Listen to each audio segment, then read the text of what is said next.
many years if it was possible to change it, because with all the knowledge I had, it was impossible. And they went on to say, they said, yes, I said it could change. But they went on to say, they said, there are two states of mind that you can be in as a human being. One is the state of I don't know what I don't know. Now, if you think about that a bit, if you don't know what you don't know, then you're doing what you think is right, or you're getting evidence-based programs, and you're getting all this information, and it didn't work. So they said, we're going to give you some information that will help you move from I don't know what I don't know to now I know what I don't know. I guess that's when you go, duh, when the information comes to you. So they said, where were you looking for this information? I said, Google. Everybody looks on Google. And so they said, the information that you're looking for is not on Google. They said, the information that you're looking for is inside of the elders, and it's inside of the community. Go back there, they know. For two reasons. One, they said, when you go to the elders, and you say, what did your parents, what did your grandma, what did your grandpa and grandma tell you? They said, they'll take you back into a period of time prior to the existence of how that community was. He says, they will tell you. Then they said, the other thing that you need to know when you do this is they said, the Creator designed the universe with a set of principal laws and values. And where these principal laws and values exist, that will tell you how you are to function normally in the design of the natural law, is the Creator hid that information within the species itself. So inside of every salmon is an innate knowledge of what a good salmon is supposed to be. So when it's bored, he knows to do and wiggle the tails. He knows it's got to go hang out for 4 years. He knows it's got to come back to the mouth of the river. It's got to swim up and it's jumping out of the water to spot the bears, so it can avoid, being food. But what they said you need to know is that inside every human being also is an innate knowledge of its own well-being. And they said everyone is looking out there. They said that's why you don't know what to do. They said one is go ask the elders. Then inside of the community is its innate knowledge of its own well-being. And when we left there, everything changed for us. The approach and everything that we did, it started to change. So as we started to speak to them, we started to build a model, in a sense, of what it was we were supposed to be looking at. And so, a long time ago, before the coming, this was a long time ago, before the coming of the light skins, our communities, we lived on this earth, and in this earth, eventually the people saw that there was an intelligence system. There was a life force. And it all was interconnected and interdependent on each other. The bugs fed the bigger ones, we fed the bigger ones, and there was a balance.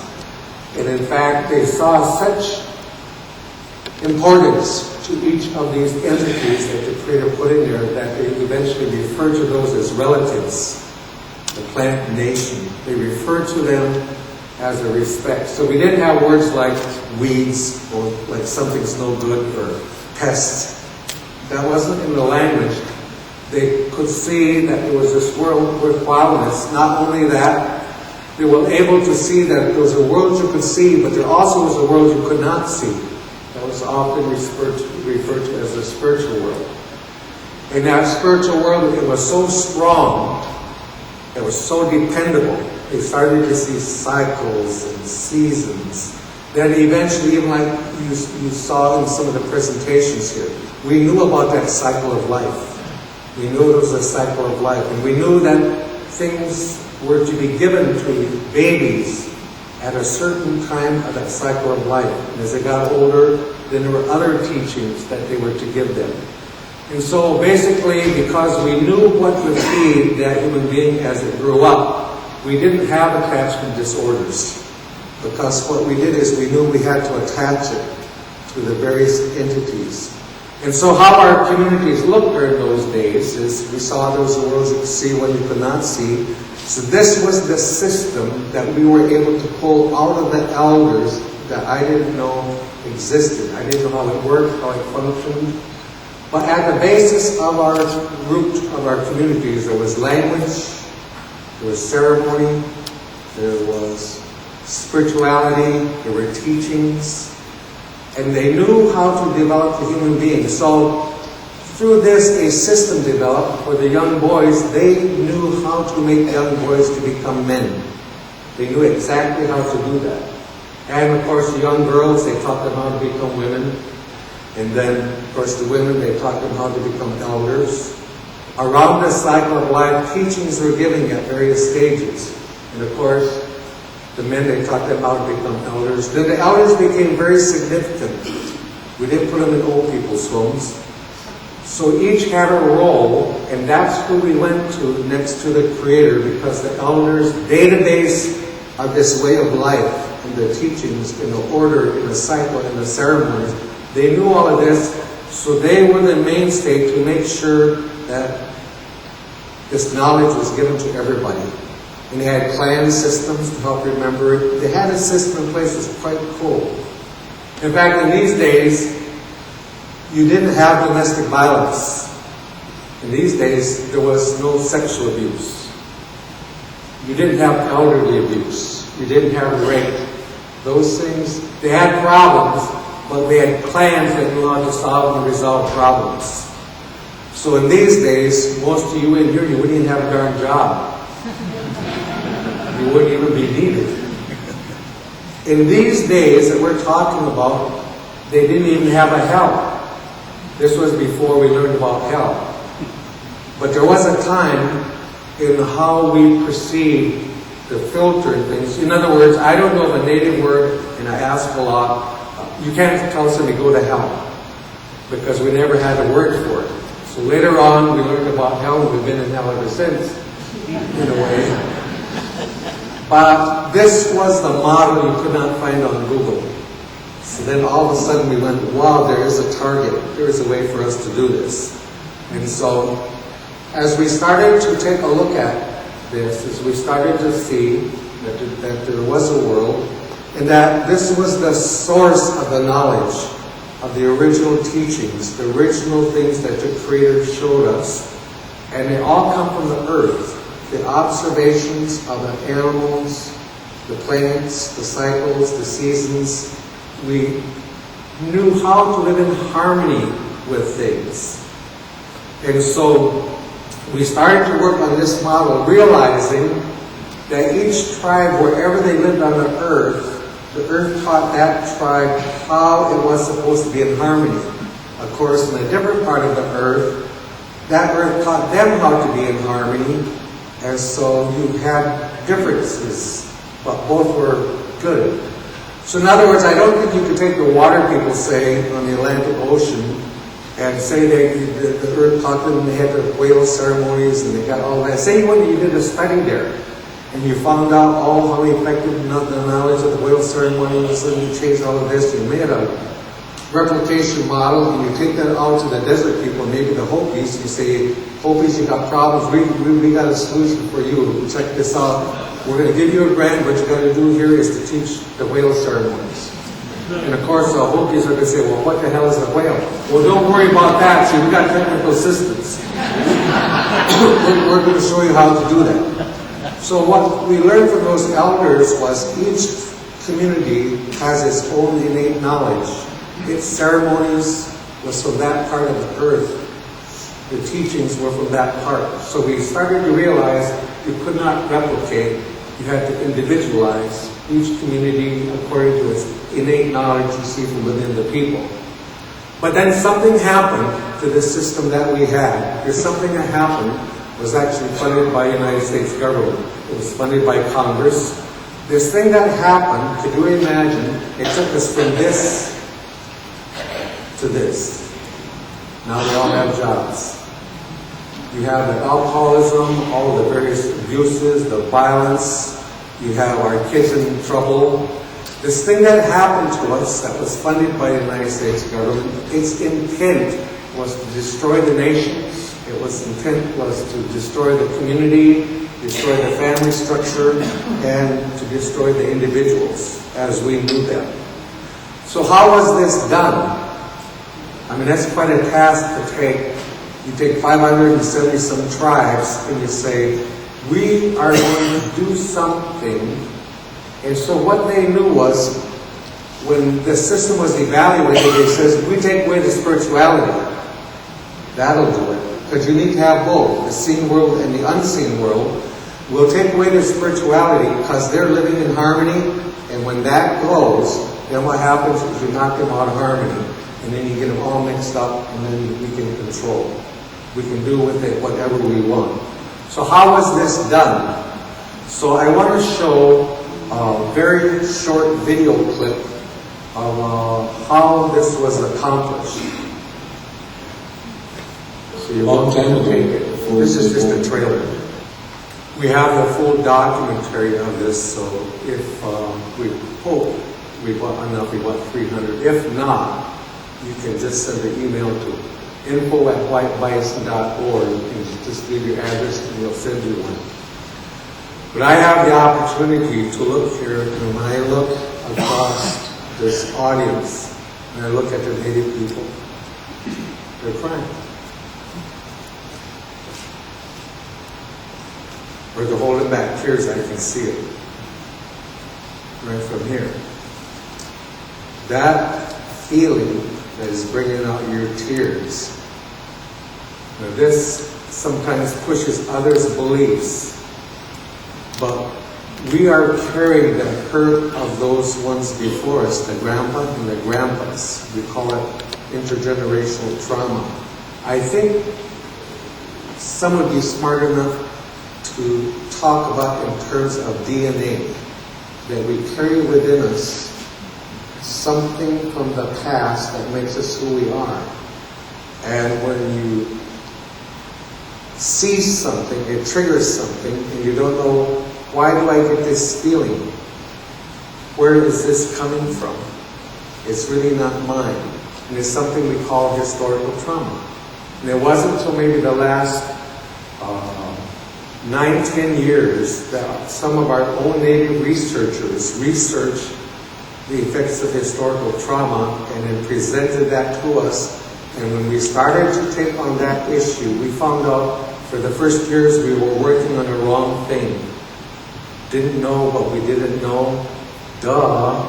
Then you know what you don't know. And when we started adding the historical trauma to this equation, we started to make incredible progress. So I want to tell you about this progress.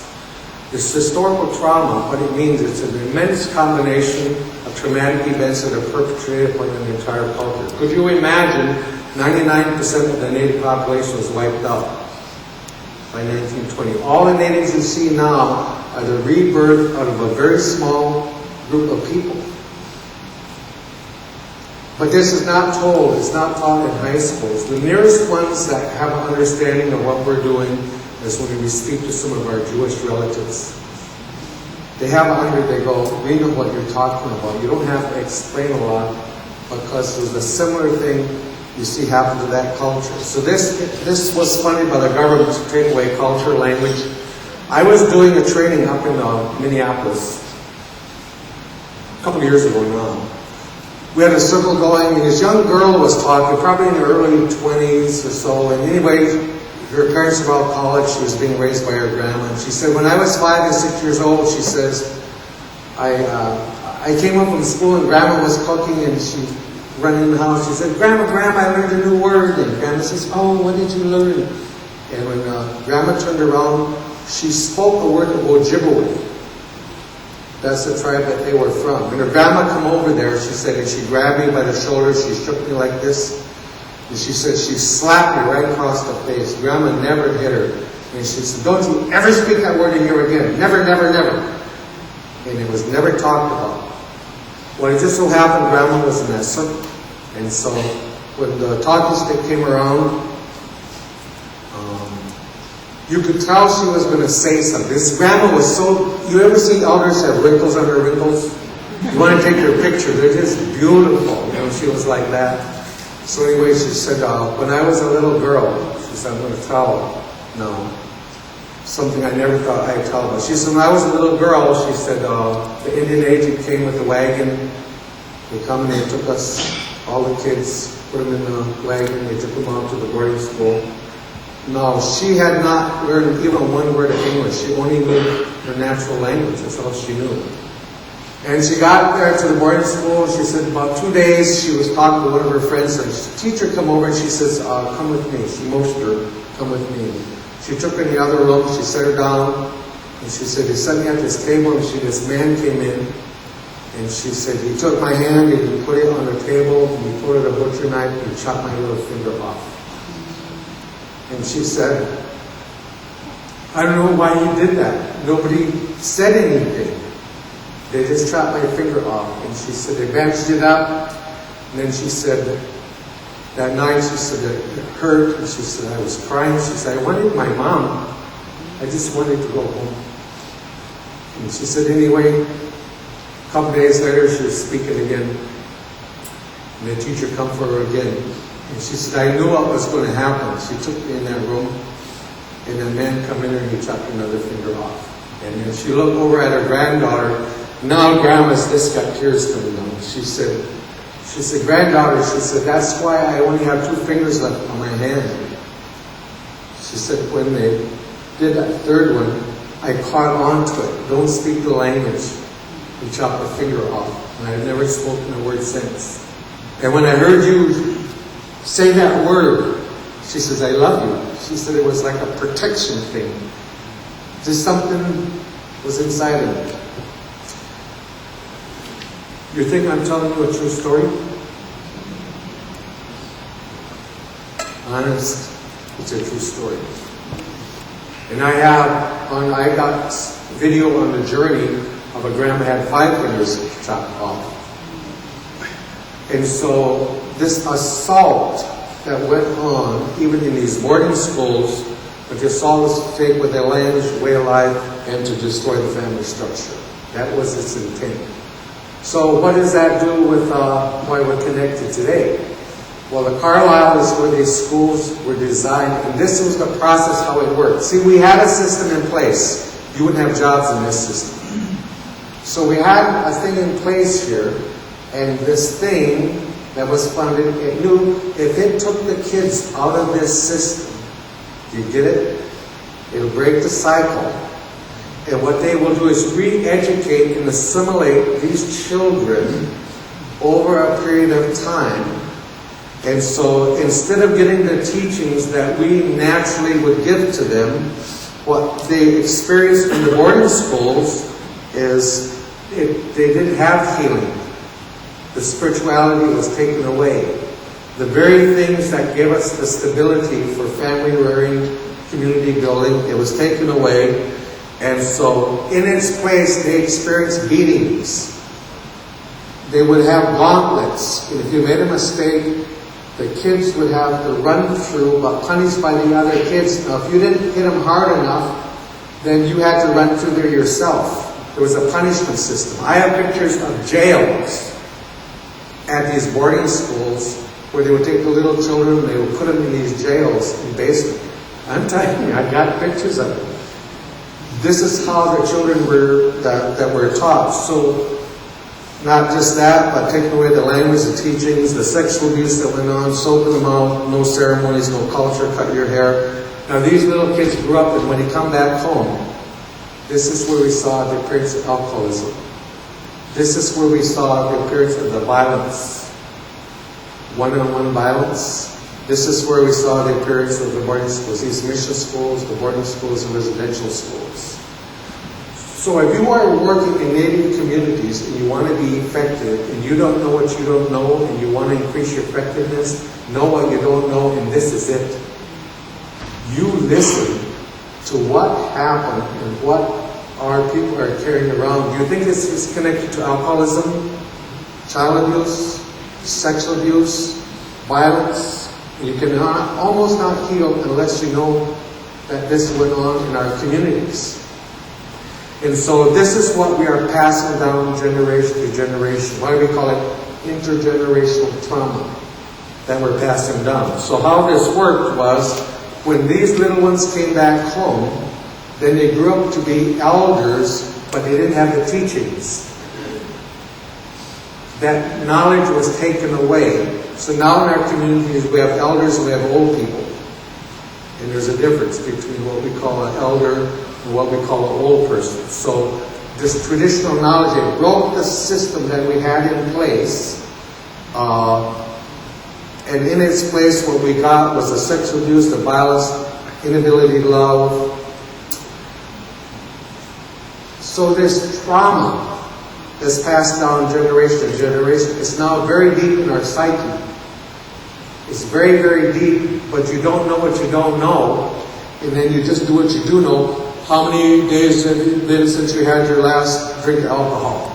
Or how many times do you whatever? And we wonder, why can we not put this issue on alcoholism? Because this trauma is like a spring. It's just bubbling up.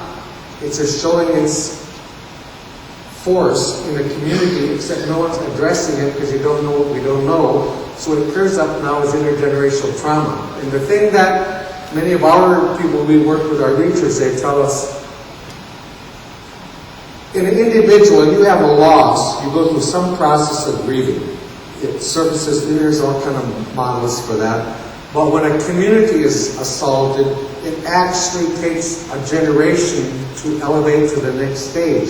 So if you are third and fourth generation, you may not, say you're young, you come, I'm going to go work in Indian communities, and you go there, you can't figure it out. Why is this thing so crazy? Why is there so much anger? Why is there so much, and you can't figure out where it comes from until you understand the intergenerational trauma. Do you think that trauma is tied to sexual abuse? Suicides? I think it's connected to it. I'll go to a community in about 3 weeks. They had 100 documented teenage suicide attempts in 6 months. 100 teenage kids tried to commit suicide in 6 months. January, February, March, April, May, June. So the community they're in shock, they're frozen, their eyes are dead. It's just amazing energy to walk into. You can't even cry anymore. That's how numb you see that you can get from this. And so, what we know is trauma, as it plays out today, here's how we see it. And this is why we all have jobs. And we do all kind of measurements and evidence-based. We're all trying to figure out, in the Native communities, why is this going on? Because it takes 2 or 3 generations for it to even surface. This is what the researchers you see are telling us. So, the system is still in place. So instead of having the teachings, now it's an anger, guilt, shame, and fear. So aren't the children just watching the adults? Aren't we teaching them? Aren't we modeling things? So now we're seeing our young people are ending up in prisons, they're ending up in a treatment center, they're ending up in courts, and they're ending up in heaven. Teen suicides, car accidents, by and large. You're not supposed to have a plan for heaven to your old guy like me. Then you better get your will and there's all kinds of stuff you got to do. These young ones, they shouldn't have that kind of a plan. But too many of them you see are going there. So just to shift into our new, I just want to watch a 1 minute or so video clip here. The world in which our children live, our children did not create that world. We adults created it for them. Then we turn around and we blame the children and call them high-risk youth, and we have all kind of names for them, thinking something's wrong with them. There's something wrong with us. This whole system, the result, you see, of that boarding school, and this is what we're passing down generation to generation, is tied so strongly to the descendants of the boarding school. I hardly know a native alive that isn't affected by the boarding school. Once you just start to take a look at it. So I have heard it said, more powerful than the march of mighty armies is an idea whose time has come. What the elders told us is that we were coming into what they call the healing time. And how did they know this? This is how they talk about things to us. They said, we're in a healing time, and we knew it was coming because the way nature is designed, something can only go out of balance for so long. then there's a corrective force, natural laws.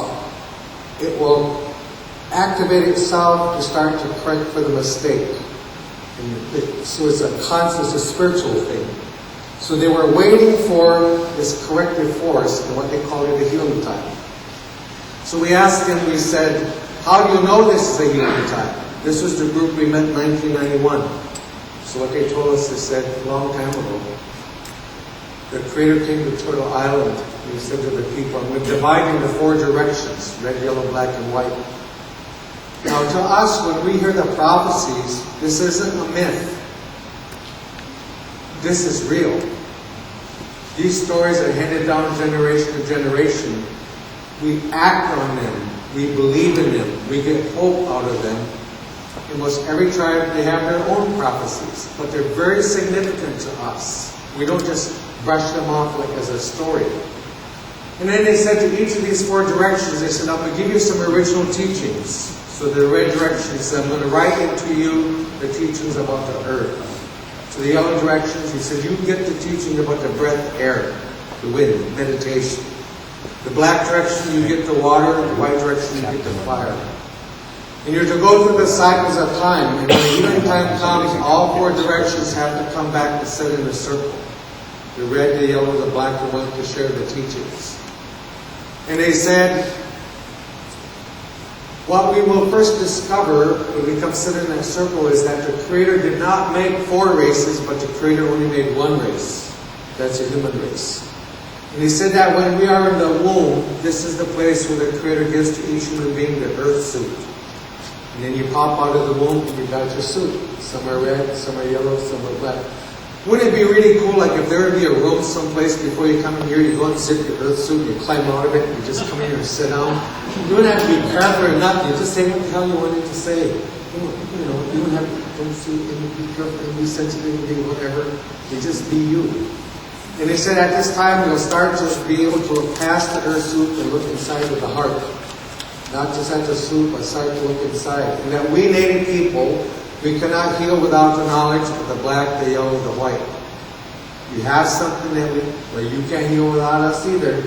We got a chunk of that. But does it make sense? We're all in this together. That we have to share this knowledge and stay open-minded. Because spirituality has its place. Science has its place. When they come together, you gain power. It's by understanding both sides. That's why I was just so excited that you're seeing people like us come talk to people like you. It's just really neat because I was listening to that presentation before I got up here, and I swore that that man was educated by the elders and how the cycle of life works. But he was talking about how it works in the brain. It's the same thing. It's not contradictory information. It's what's so cool about it. So they told us we know we're coming into a healing time because this first elder said, we know the time is here because an eagle will land on the moon. I was working for NASA from Apollo 6 to Apollo 13, and I knew they put eagle feathers in that lunar module. And when it went up to the moon, the first words ever spoken, it said, the eagle has landed. So that story was told in that tribe for a long time. Like, could you imagine being grandpa and grandson, you're sitting there watching TV and you're eating a pizza, and all of a sudden you see this lunar module come down and it sets in the dust and you hear this voice say, the eagle has landed. I bet your grandpa would say, see, I told you. Listen to me. I told you what's going to happen. But they also said this is when the healing time would begin. So that's why what we are doing now works. It's not because of what we are doing. Is that the universe is sending forces and opening up the doors and creating awareness and changes and bringing people together and all sorts of good things you see are going on. They also told us that we know the healing time would come because a spider would build a web around the earth.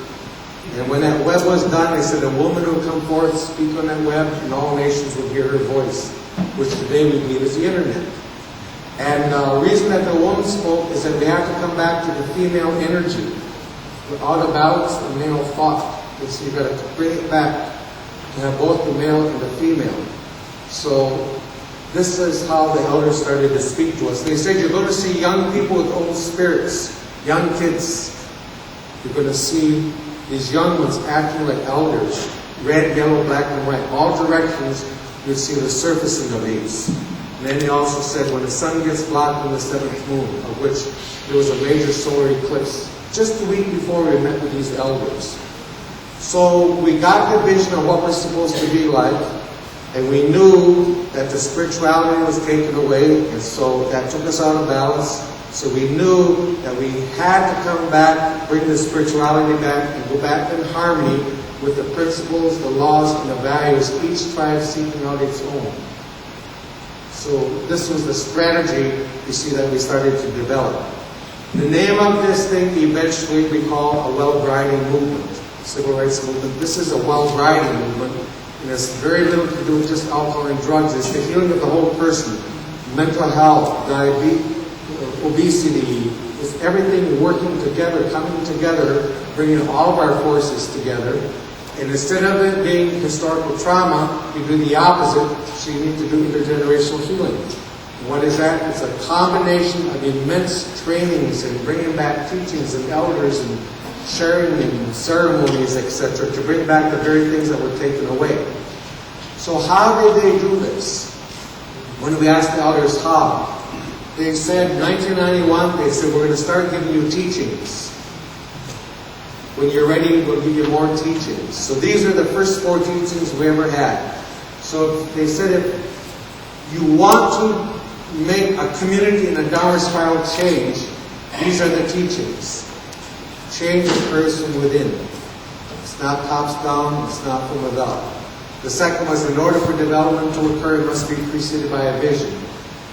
A great learning must take place. Here they talk about the cycle of life, baby, youth, adult, elder. Everybody needs to be in it. You can't just work with kids and get them to change. You have to also work simultaneously with adults, you see, and with the elders. And then they said, you need to create a healing force. Then they told us there's a natural order. I thought, because of my corporate training, I'd just go community development. Found out that's why it wasn't working. There's an order. First, you must show the individuals how to change themselves. Then a series of families change. Then you get to community change. A series of community change. You get to nation change. So we had to start following a process that had natural order. So we went to the white direction, and we got to the 12-step program. And we added to that 12-step program teachings. And so what they showed us was to put, instead of putting them in a line, put them in 4 directions. Put the 12 steps in a circle, added teachings to it.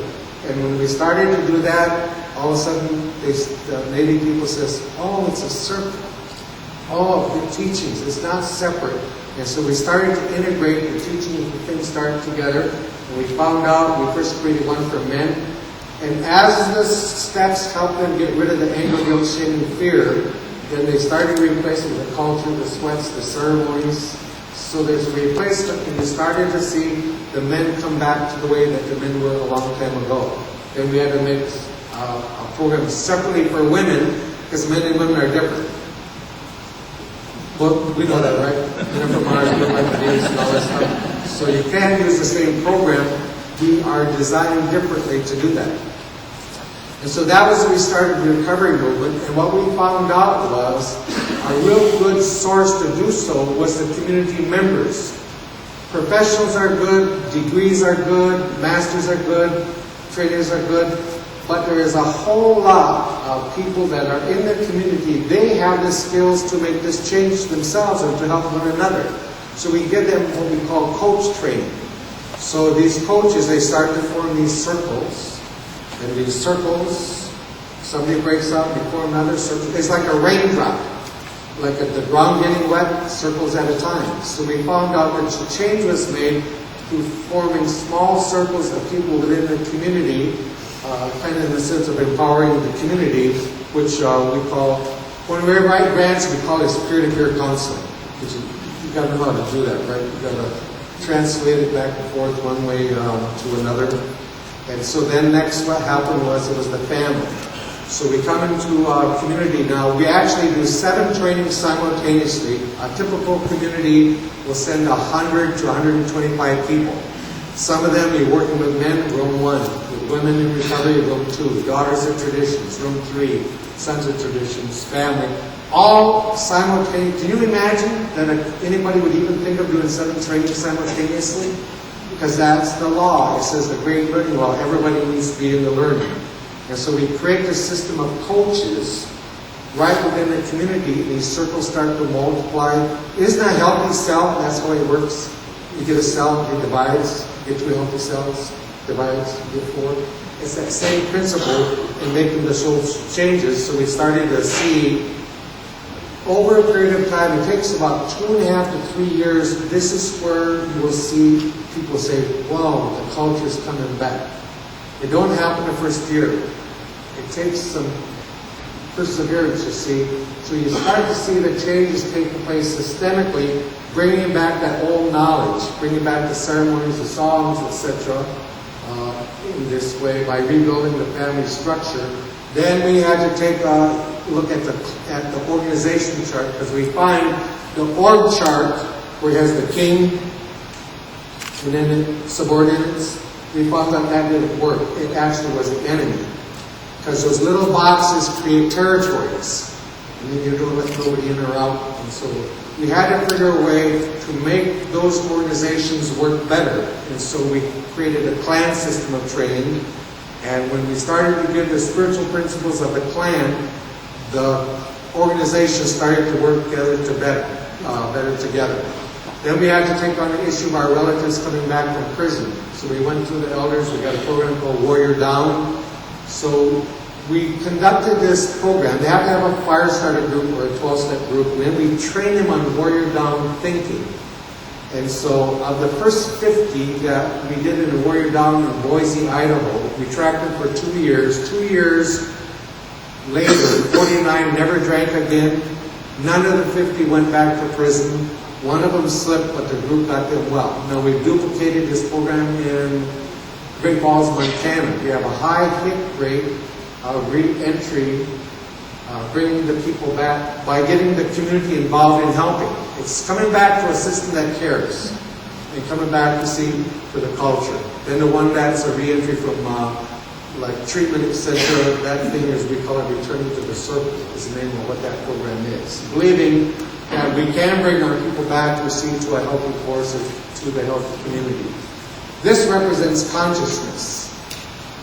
It's like tribal beliefs. It's like the way. Every organization has the way. The United States has the way. And then if somebody is doing that way is bad, you got to be our way.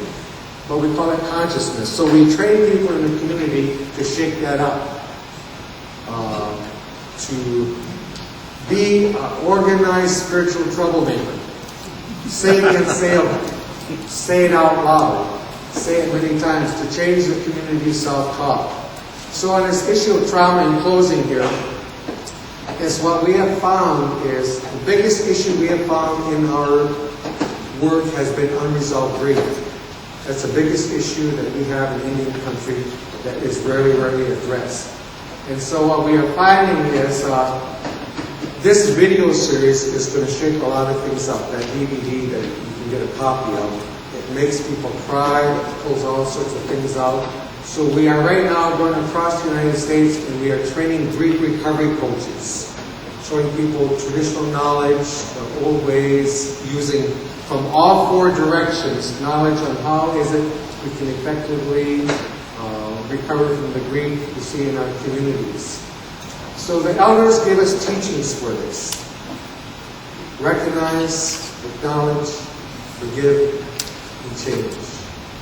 Recognize, acknowledge, forgive, and change. And then he gave us 4 directions of forgiveness. That this historical trauma, in order for us to take this on, the historical trauma piece, is they tell us in order to us to be free from intergenerational trauma, the freedom from that is we must forgive the United States government for what it did. Forgiveness is the key. And so this has been the strategy of the healing, is to start talking about forgiveness in order for us to forgive in these 4 directions, not just the unforgivable, forgiving self and forgiving others. See where we go. So we are putting these grief recovery circles all the way across the United States, in the communities. And I'll just close this saying, and if you want to help with this, you can. We are actively pursuing an apology from President Obama for the government's role in the boarding school system. Canada did it, Australia did it. We have a website, www.whitebison.org. On the right-hand side, there's letters to send to Congress. But most important is we intend to flood the White House with so many requests that we want the apology. December 19th, there was a law passed that instructed the president to make this apology. It was hidden very deep in the defense appropriations bill. Well, right? But we found it. And so we are not asking for a miracle. We're asking him. There's a law passed that said we need to do it. We want it done. We want it done publicly. And so we are putting together a truth and forgiveness commissions and some things like that. But it's every step of the way that we have done is we have a council of elders and they're the one to tell us what it is to see that we're to do next. And we wrote some books and some things. There's a table right outside. You can see what some of these books are. But isn't it wonderful that we can come together and share this kind of information with one another? This is really cool. We need one. Thank you very much.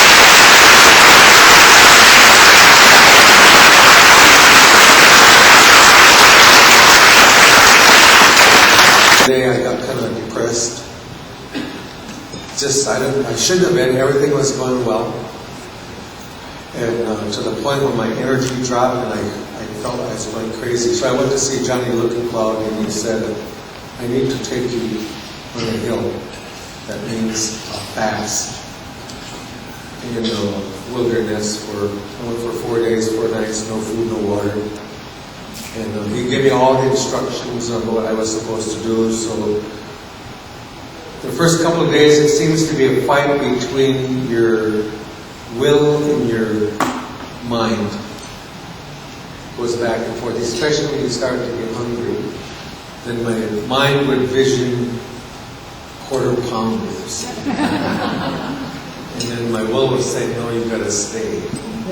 And then about the fourth day, it was like I passed through a tunnel of euphoria. All of a sudden, just something happened. It was like won some kind of a battle or something. And it was there that I had this vision. It was a sloped hill and the mountains in the background, and the ground started to glow. And then very slowly, as that ground was glowing, this white bison come out of the ground, side view, and it was very warm. And it turned and looked me right in the eye. Just like this paralyzing stare. And then it slowly went back down to the ground. So at the end of the fourth day, Johnny Looking-Cloud came up there and he said, I told him what happened. And he said, well, I'm going to interpret all of this for you. And so he did the ceremony, and when he was done, he looked at me and he said, that means you're being called to do something. And he just packed his stuff and he took off. And so I'm running alongside it. I'm trying to find out, well, what is it? Because I was 4 days behind on emails, and I got my task list, and I had projects, and I wanted to schedule it, whatever it was to get it going. And he said, the reason that White Bison came to you, he said, if he was in a church, he said it would have been an angel.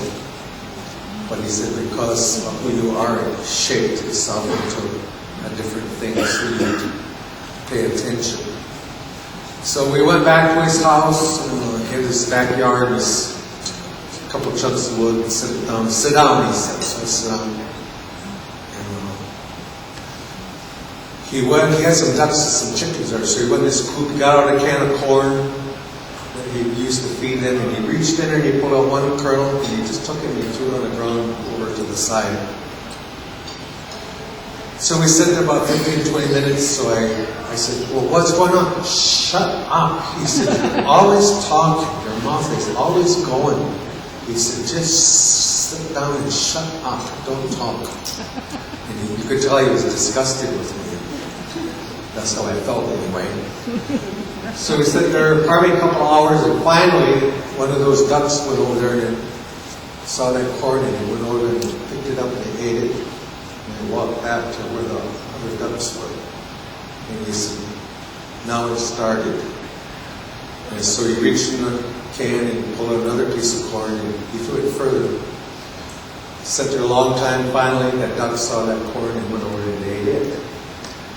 And then after 3 or 4 times of that, you'd watch that duck and every once in a while he'd look around to see if there's any corn there.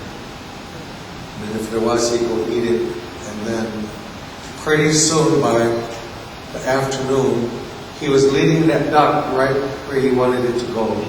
Those little things that the duck was attracted to. And he said, that's how come I don't know.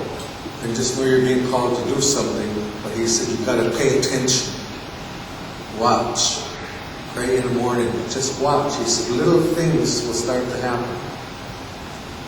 And then he said, you're going to know what that is. That's how I got into this crazy business, you know. And that's exactly what happened. These little things. And then pretty soon I quit that corporation and I started this thing in a garage and everyone thought I was crazy and so did I.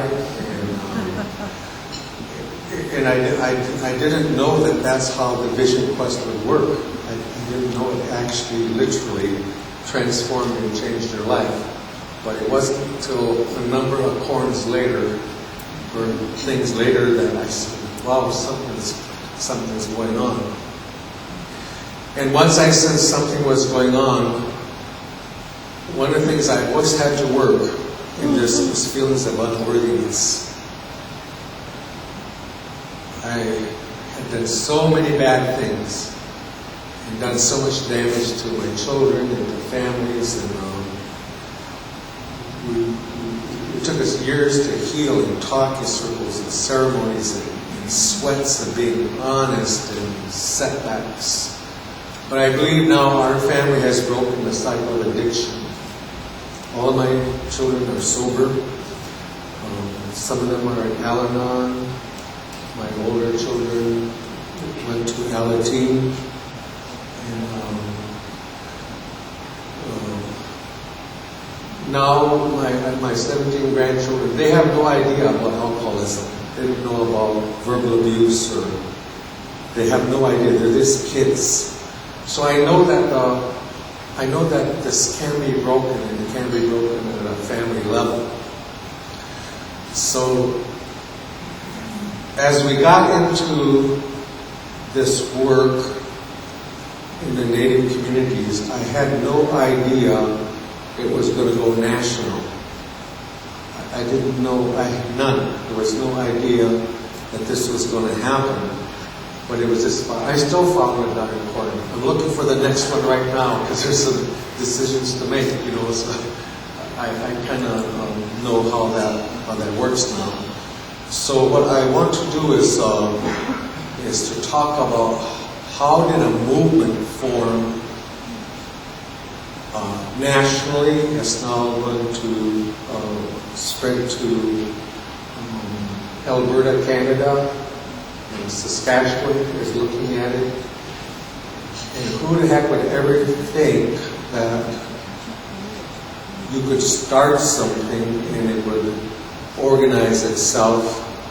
But it was all under the elders' direction. So I want to tell you that story on how a movement isn't a word. A movement is a life force. It's something that changes hearts, it changes minds. Its spirit is always love. It attracts that feeling that it is, that it's just kind of interesting to watch it. And for the first number of years, I tried to control it. I was trying to count how many groups and doing measurements, and you're not doing that right. I had fidelity models, and I had all sorts of things like that. And then it came to a point where there was more going on that I didn't know about than what I did know about. So then I convened the elders because I thought I was losing control, and they just laughed. They said, just go serve it. Don't try to boss it around. Just go serve it. It'll tell you everything that you're supposed to do. So that's kind of how it's evolved. And so I want to tell you a little bit of this story. When we first started this, we didn't know about what happened with these boarding schools. And so we started to understand the history and the significance of knowing where you came from. What happened, how is that connected to now, and how does it happen for the future. So in 1879, when they started this assault on our native communities, it wasn't just a boarding school, but there were other things that were going on across the United States. And by 1920, 99% of the native population had been wiped out. What that meant was those survivors, what they did is they didn't tell nobody nothing. They kept secrets, no outsiders. In fact, it was against federal law for us to do ceremonies. There was a federal law, you could be put in federal penitentiary if you did native ceremonies. That law was changed in 1978. That was the first, that wasn't that long ago. 1978 was not that long ago. So there were many things went underground. We had to sneak, but nobody said nothing. Like, I know in some of the tribes, when you go to look for the ceremony, you would see 4 colors of ribbons hanging on a tree. There was never no sign to tell you, but that's what your eye would catch. When you saw those 4 ribbons, then you know you'd get close. Nobody ever knew anything about that. And so our communities became very secretive. Nobody told nothing. It didn't matter what it was. Even the bad things going on, it never got out of the community to the outside world. And so 1934, they passed the law. And it was 1934 where they expanded the boarding school movement into the churches. So they funded a church system, and so they bring the churches together and they go, South Dakota Catholics, Kentucky, you want to be, what's open is Episcopals. We'll take them. And so it was divided out by distribution, of which the government funded the churches to get involved in the expansion of the boarding school system. My experience as I gather the stories is in many cases the churches were worse than the government-run boarding schools. The abuse that went on in some of the churches. And I'm not saying all boarding schools were bad. And I'm not saying all churches were bad. I'm talking about a general outcome that you can see the results that are tied to alcoholism, the violence, Indian violence, internal oppression. And the elders tell us this is even tied to diabetes, that when we heal from the boarding school, the intergenerational trauma, we'll see a shift in diabetes. You probably know more about that, but I'm just saying what the old spiritual people have told us. It's tied to the obesity and those things that are in our community. And so we know it's significant now in the movement that we include mental health, physical. We have to have all of those involved in this because it's not something of separation, it's something of interconnectedness.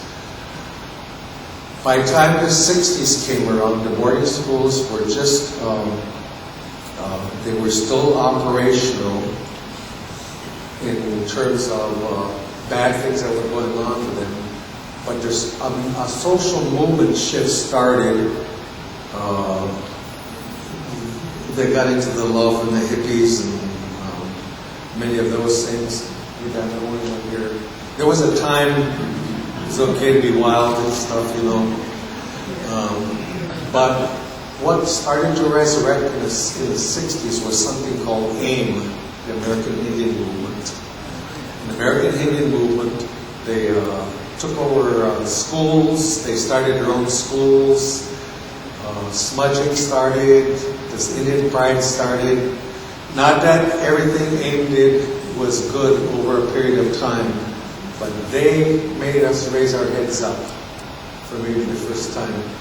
And a shift started to occur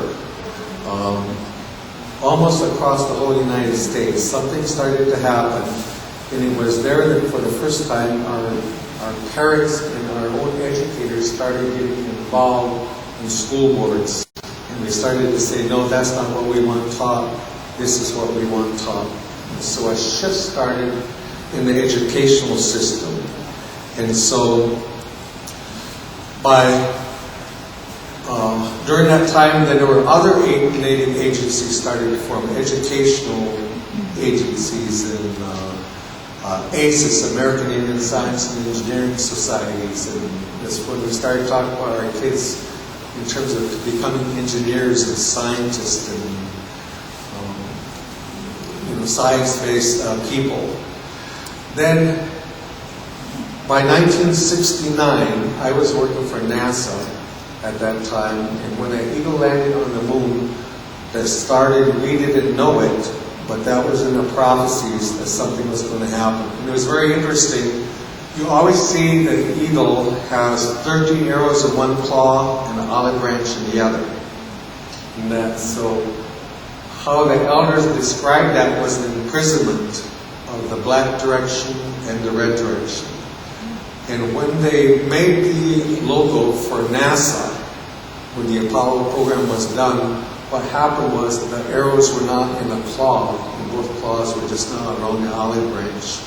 So that was when the elders said, see, it's changed for us. Things have shifted for us.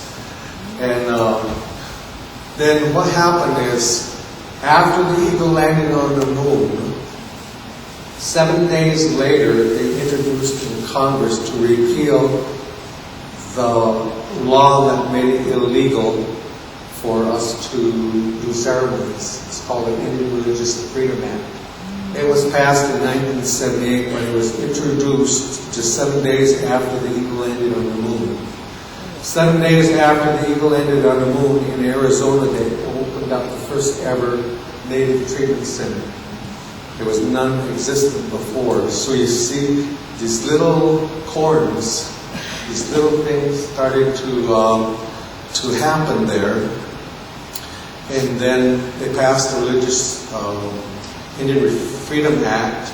And then you started to see other national organizations started to form across the United States. And in 2009, this is when we made this journey across the United States to the boarding schools. It's called the Journey for Forgiveness. And by then we started to learn, like, I don't know what I don't know, now I know what I don't know.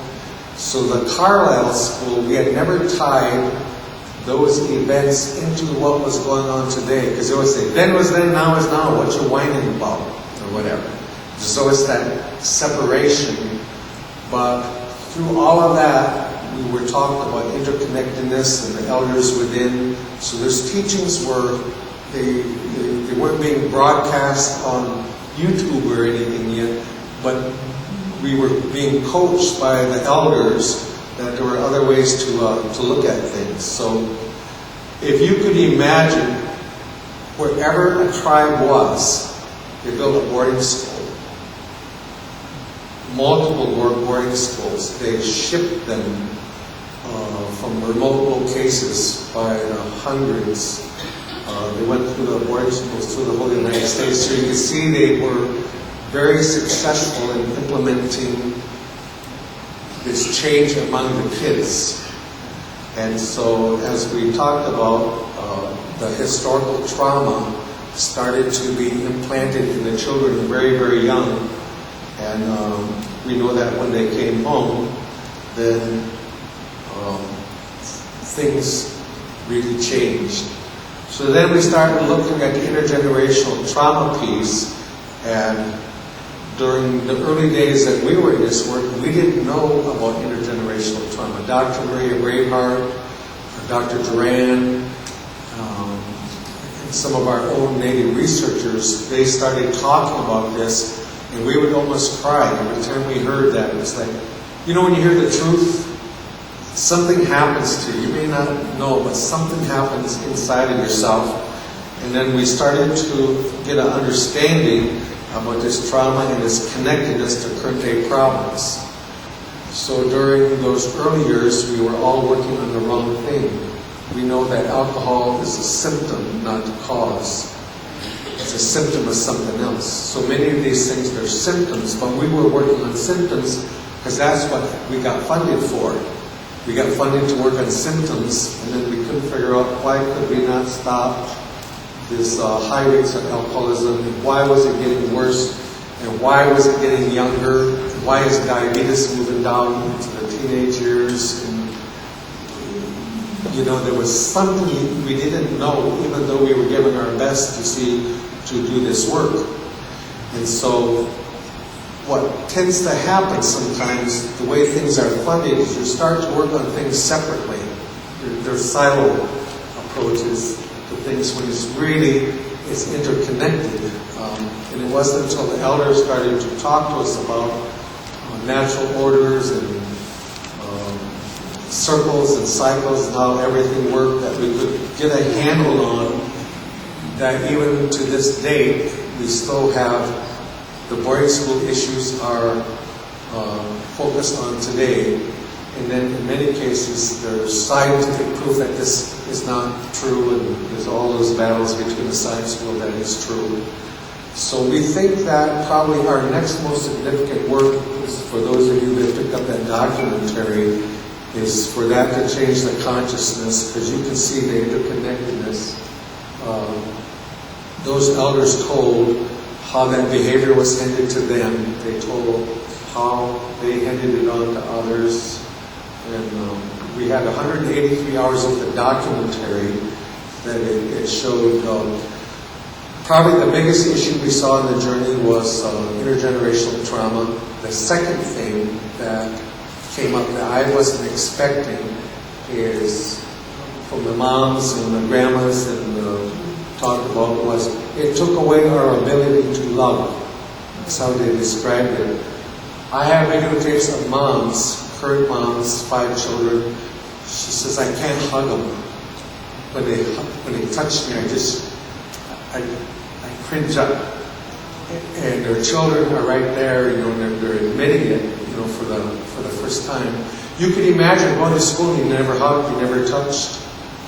There's something supposed to happen. You're supposed to be touched. You're supposed to be hugged. You're supposed to be told things, but that didn't happen. So they grew up very cold, very disconnected.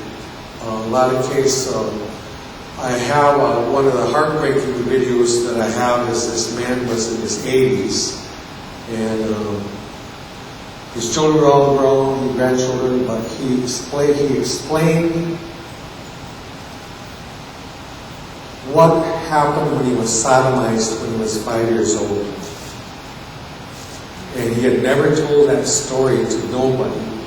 And he got up there, his eyes was closed, and he started to tell it, and then he closed his eyes, and he was like a little bitty boy. You're hurting, I'm bleeding, quick, take it. And then the women got up there with the medicines and things, you know, to help him process, you know, through that. But to hear that type of story, and then to have his kids get up there and say, now I understand.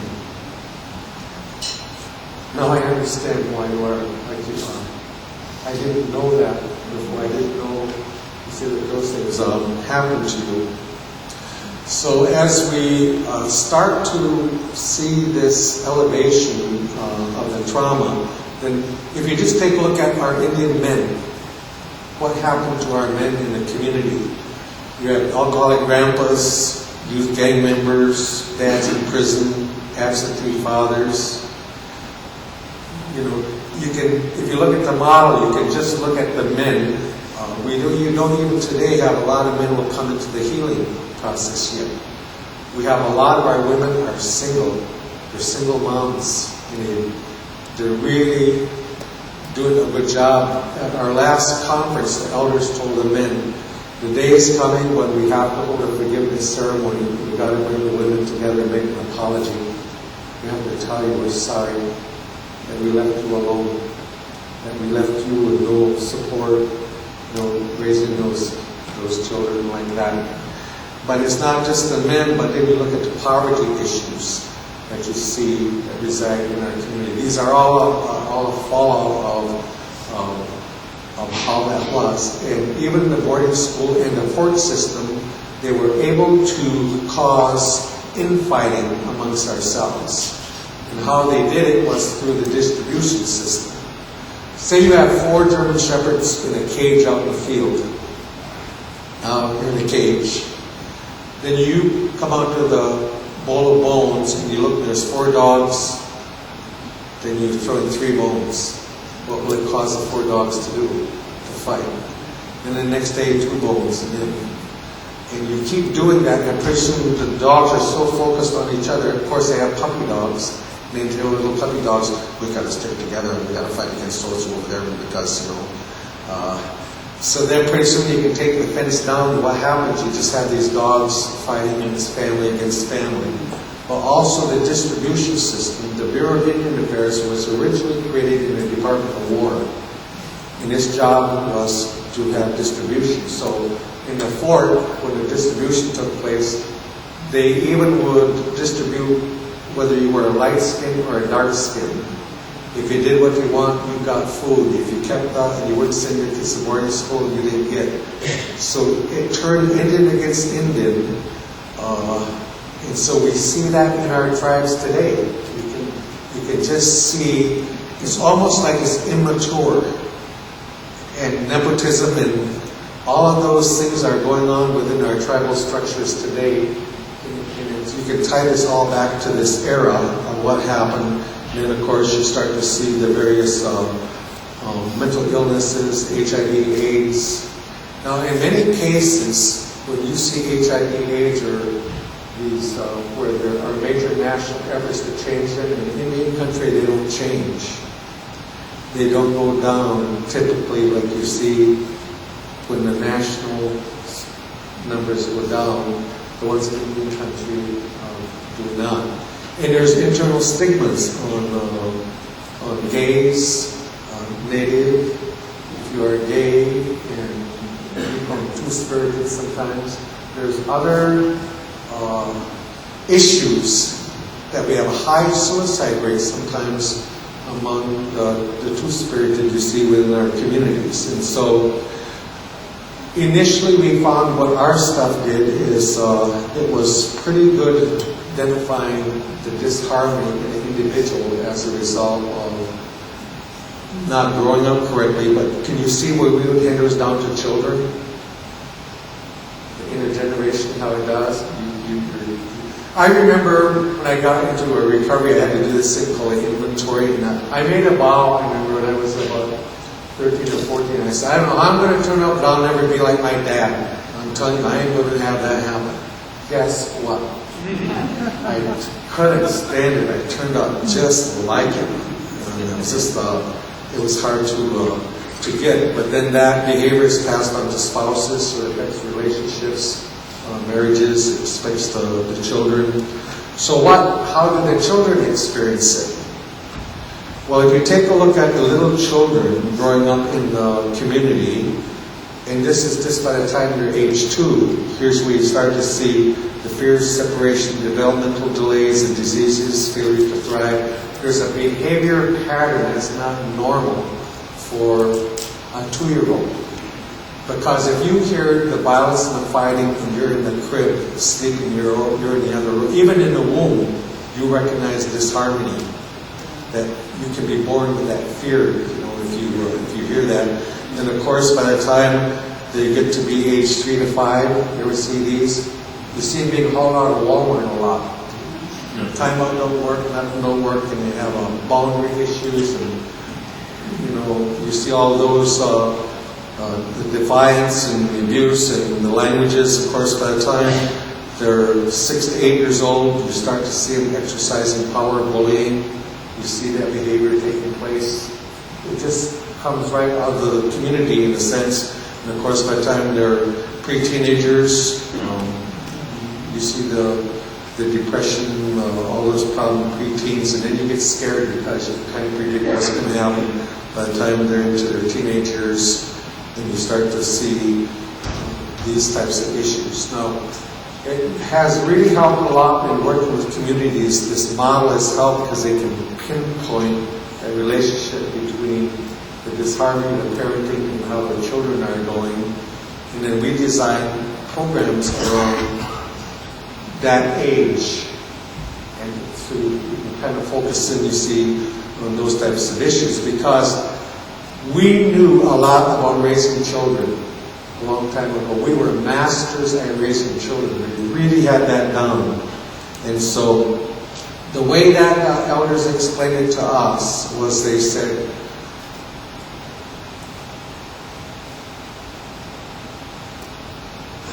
they actually told us of a process that what they did to the baby in the womb before it was born. They knew how to give it this value system. They knew the rhythm, and the songs, and the timing. They built the character of a child before it was born. That's how.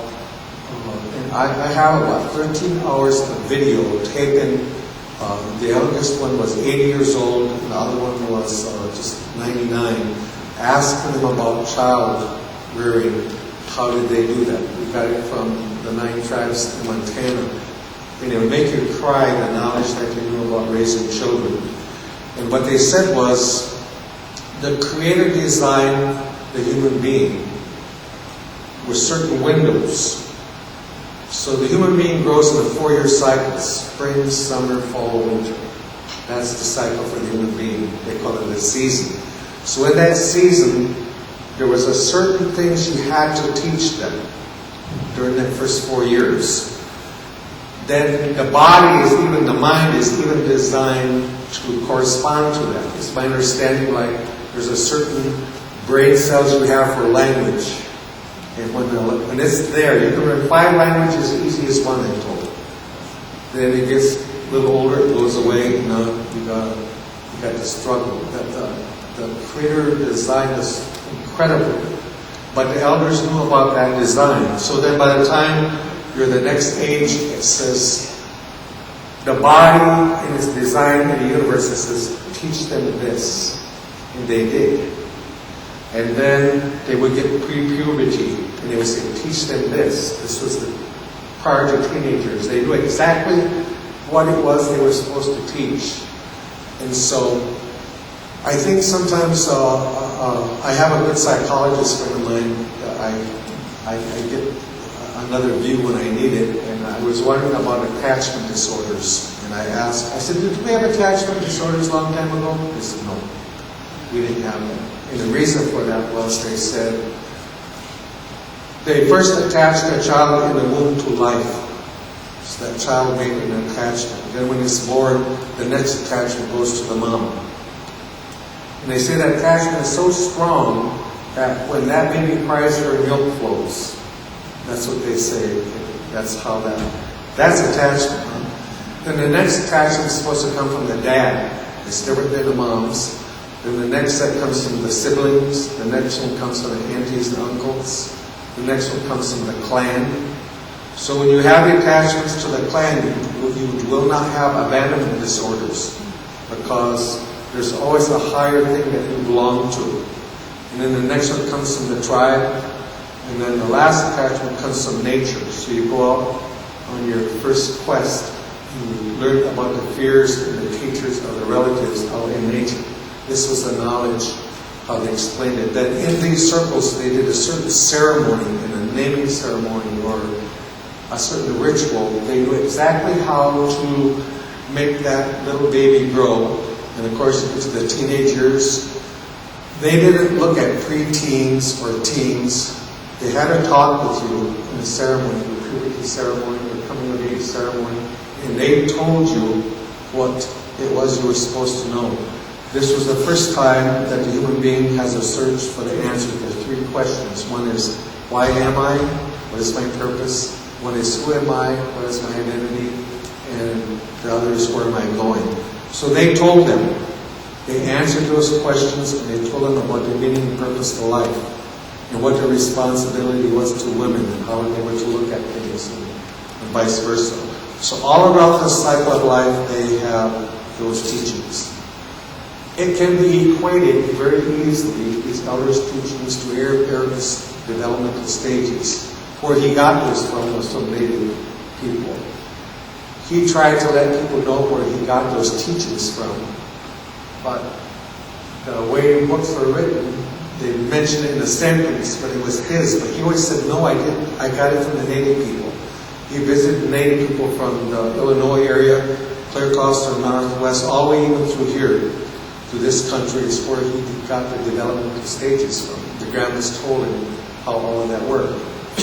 Now these are the communities that are raising our children today. So what happens is the nature still has it set up. So it says, when a child is in its first 4 seasons, it says, teach me this, like that.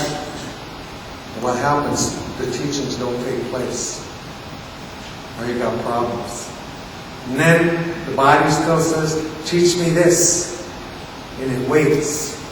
And we're not teaching them. And so it doesn't happen. Teach me this. And the body waits and it doesn't happen. Because we're not teaching them. Teach me this. And it waits and we're not teaching them.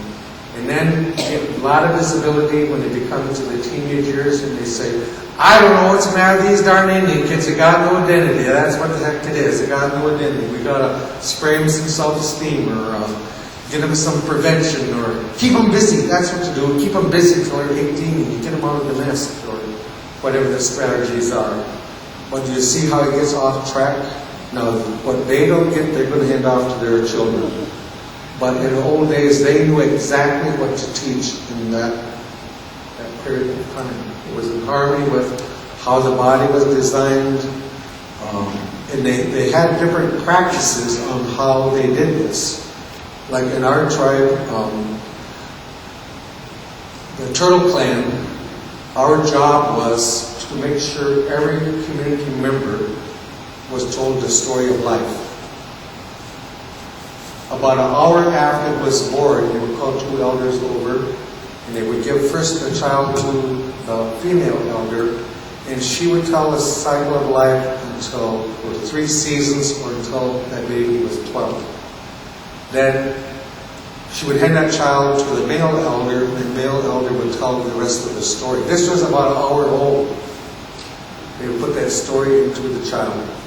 Then the next day, as the mom spent time with the baby, she would tell a little bit of that story. And then the next day, a little bit of that story. It was always being told the story of life until it got older, more was added to it, but it was constantly fed because they knew we followed a picture or an image inside, and they constantly were painting that image.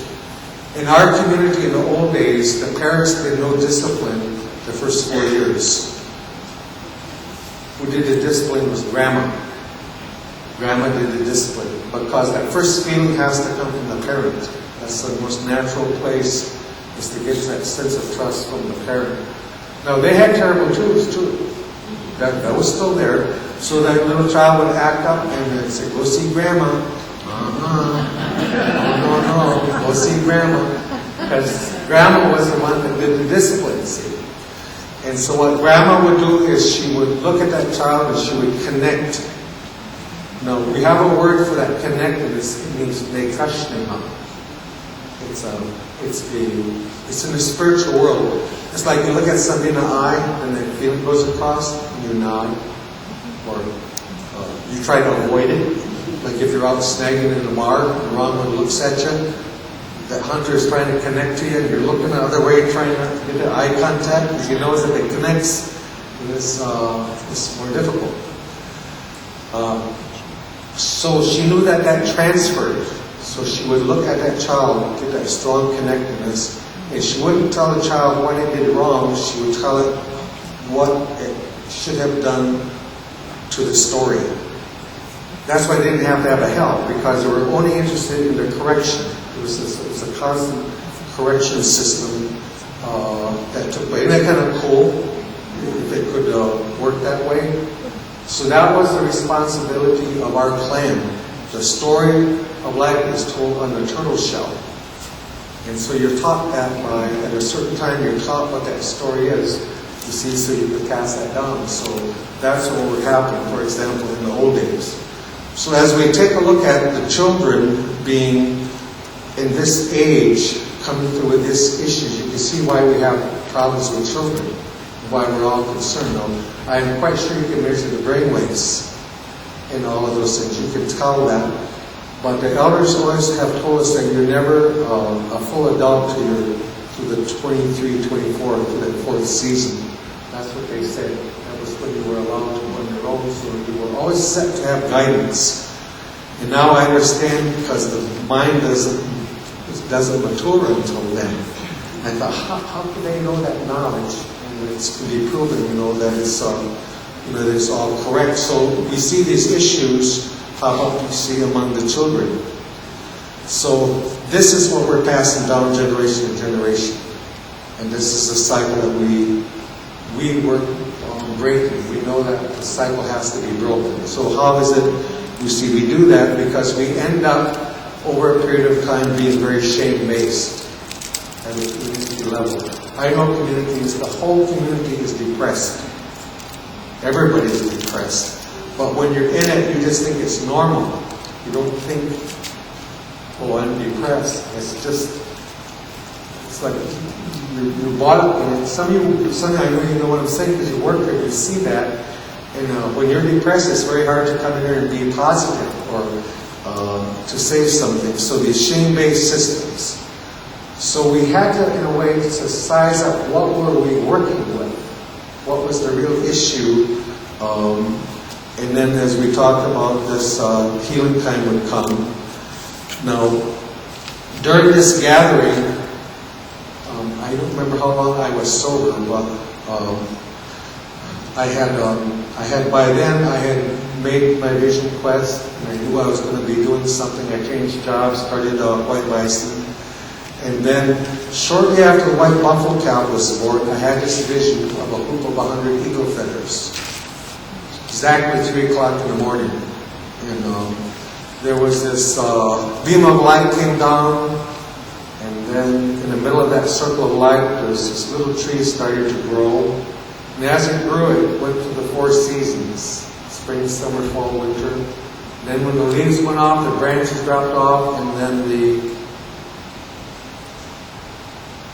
center came up, and it went horizontal, and then it bent into a circle. Then in the north, there was this little ball of light, and it started to move, and as it came to that hoop, it dipped to the earth, and when it came up, it turned into an eagle feather and it attached to the hoop. They would do in the south, west, north. And that process continued until there was 100 feathers. And so I just thought I was nuts. So I didn't go around like telling nobody that this was going on. Because the circle I hung around with, these guys would tease me to death, But it would come on strong, bother me, go away, come on strong, until I couldn't stand it no more. So I took this to 17 elders. And I knew the protocol by then. They said, if you want to talk to them, you got to take them a pipe. And put the tobacco in that pipe. And so I learned that. So I went and did that, and they questioned me about all day. And I was just scared. I just wanted to get out of there. And they would say, tell me about your whole life. Here I'm a drunk, right? Like, what is there to tell? This wasn't all that hot, So then when they got done, they talked and they said, we've been waiting for you. And so they did a ceremony and they said, you need to build a hoop of 100 eagle feathers. And it looks like this. So then they said, do you have any questions? And I said, well, yeah, I have one. It's like, where am I going to get 100 eagle feathers? Could you imagine? I got one, sometimes you get 2, 3 or whatever, but 100 eagle feathers. And then I said, and then where is it supposed to be? Because I get into my conference planning mode. And they just shake their head and they said, just go home and pray. And so I went home about 3 weeks, and this one Saturday morning I got hungry for this certain kind of a way potatoes I made for breakfast. In Colorado Springs where I live, there's this little bitty family restaurant down there, and they make these potatoes like my mom used to make. So I went down there and I parked my car, and I was walking to the restaurant, and this Indian guy walks around the corner. He's walking right towards me. No one had never seen him before. And you know, each culture has their own way of greeting one another. You know, many of the Orientals, you know, they greet like that, and that's how they do it. And the blacks, you know, each one's kind of got their own way about how you recognize one another, I guess. Well, Indians are kind of weird because we'll look at one another real close like that, and if you think it's an Indian person, you do that with your lips. And, right? So anyway, we'll be checking one another out to see, and finally give one of those, and we know we both tribal, you know, but then you walk by, and then you say, hey, I need to give you this eagle feather. He said, I don't know how come. He said, but here's the feather. And that's the first feather on the hoop in the east. And then they started coming in the mail, people give it to me. Just, I didn't even ask. They say, here's a feather, here's a feather, here's a feather, here's a feather. And then, so I had this big box back at home there, and I have a red cloth, and the feathers would come in. I remember the order in which they came in, fold the cloth this way, and line them up this way. So one day, one of my staff, they said, something's really wrong. They said, we got no more eagle feathers for maybe 2 months. I said, oh, you're kidding. So I come in on Saturday, laid out on the table, red cloth, and I put them out there, and there was exactly 100 eagle feathers was there. And so then we built a sweat lodge, and we got a willow, poked it in the top of the sweat lodge, and we sweat for 4 days and 4 nights. Our families tied eagle feathers, and we'd go to sweat and put them on there. Just prayed everything. Jim Thorpe's feathers on there, just really powerful medicine. Then put their feathers on there. And that's how it happened. So then the elders, they said, you need to bring this hoop up by the white buffalo calf. So then they said, but when you do that, they said, we want you to bring elders in the black, traditional black, yellow, red, and white. And so we brought elders from Africa, from Tibet.